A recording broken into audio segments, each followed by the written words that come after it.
স্বৈরাচার বিরোধী আন্দোলনের অগ্রসৈনিক ইলিয়াস আলীর সহযোদ্ধা,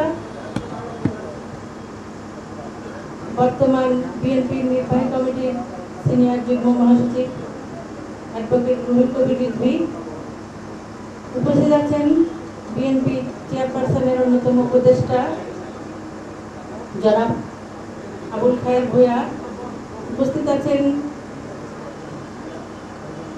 ডাকসুর সাবেক জিএস এবং বর্তমান নির্বাহী কমিটির যুগ্ম সম্পাদক খায়রুল কবির খোকন, উপস্থিত আছেন আরেকজন যুগ্ম সম্পাদক আব্দুল সালাম ভাই, উপস্থিত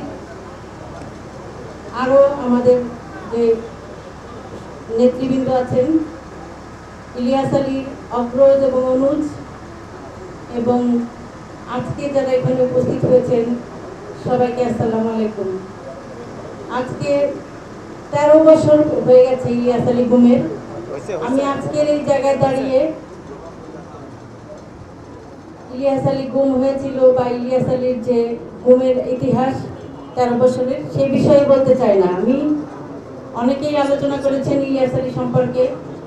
আমি যেটা বলতে চাই, আমরা জানি যে ফ্যাসিস্ট হাসিনা ইলিয়াস আলীকে গুম করেছিল তার দোসররা একসাথে মিলে সরকারি পরিকল্পনায় এবং সরকারি মদদে। আমরা দীর্ঘদিন ধরে প্রত্যাশায় ছিলাম একটি দিনের, যে যেদিন এই ফ্যাসিস্ট মুক্ত হবে বাংলাদেশ, সেই ফ্যাসিস্ট মুক্ত বাংলাদেশে আমরা ইলিয়াস আলীকে ফেরত পাবো।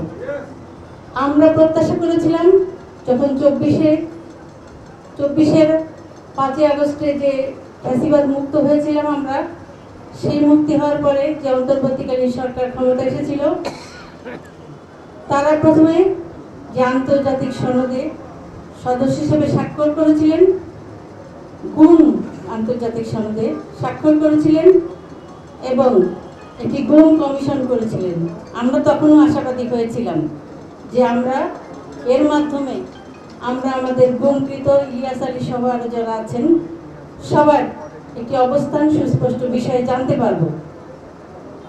কিন্তু দুঃখের বিষয়, আপনারা প্রায় 7-8 মাস অতিবাহিত হয়ে যাচ্ছে, গুম কমিশনে আমরা আমাদের অভিযোগ দাখিল করেছি। এখন পর্যন্ত সরকারের পক্ষ থেকে কোনো ধরনের কোনো সুস্পষ্ট বক্তব্য আমরা পাইনি। আমরা বিভিন্ন সামাজিক যোগাযোগ মাধ্যমে বিভিন্ন ধরনের মন্তব্য, বিভিন্ন ধরনের কথাবার্তা, বিভিন্ন মিডিয়ার মাধ্যমে, প্রিন্ট মিডিয়ার মাধ্যমে বিভিন্ন ধরনের, যেটা আসলে সঠিক কোনটা সঠিক সেটা আমরা আসলে বুঝতে পারি না। একবার পজিটিভলি খবর প্রকাশ করা হয়, আবার নেগেটিভলি।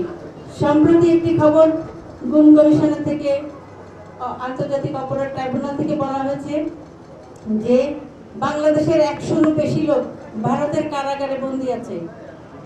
এটা হলো রিসেন্ট খবর। তো আমরা আসলে সত্যিই কনফিউজড।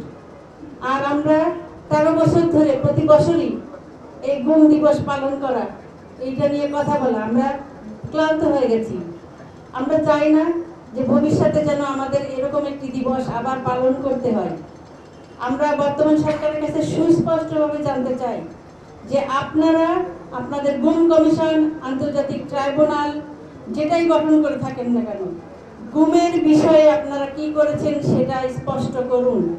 আপনারা গুমের যে আন্তর্জাতিক আইন আছে সেই আইনের আদলে বাংলাদেশের আইন সংশোধন করে সেই আইনের মাধ্যমে এই যে যারা গুম হয়েছে ইলিয়াস আলী এবং আরও যারা গুম হয়েছে সবার পরিণতি কি, তাদের অবস্থান কি, তাদের সাথে কারা কারা সুনির্দিষ্টভাবে জড়িত ছিল, তারা কোথায় আছে, তাদেরকে আইনের আওতায় এনে তাদের প্রতি বিচারের ব্যবস্থা করা, সুস্পষ্ট বিচারের ব্যবস্থা করা এবং ইলিয়াস আলীর স্পষ্ট অবস্থান জানানো, এটা সরকারের দায়িত্ব।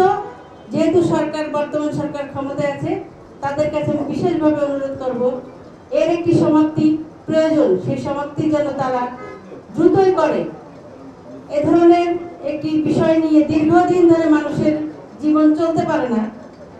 আর বাংলাদেশের বর্তমান অন্তর্বর্তীকালীন সরকার যে সংস্কারের কথা বলেছে, যে পরিবর্তনের অঙ্গীকার নিয়ে সরকার ক্ষমতায় এসেছে সেটা যেন আমরা দৃশ্যমানভাবে দেখতে চাই, সেই প্রত্যাশা ব্যক্ত করছি। সবাই ইলিয়াস আলীর জন্য দোয়া করবেন। আমরা পরিবার এখনো প্রত্যাশা করি ইলিয়াস আলী আছে এবং একদিন ফেরত আসবে, সেই প্রত্যাশা যেন সঠিক হয়, সেই প্রত্যাশা সবার কাছে রাখছি। সবার দোয়া ইলিয়াস আলীকে রাখবেন। সবাইকে ধন্যবাদ জানাচ্ছি। আসসালামু আলাইকুম। বেগম খালেদা জিয়ার সুস্থতা কামনা করছি। তারেক রহমান জিন্দাবাদ। ধন্যবাদ সবাইকে। আসসালামু আলাইকুম।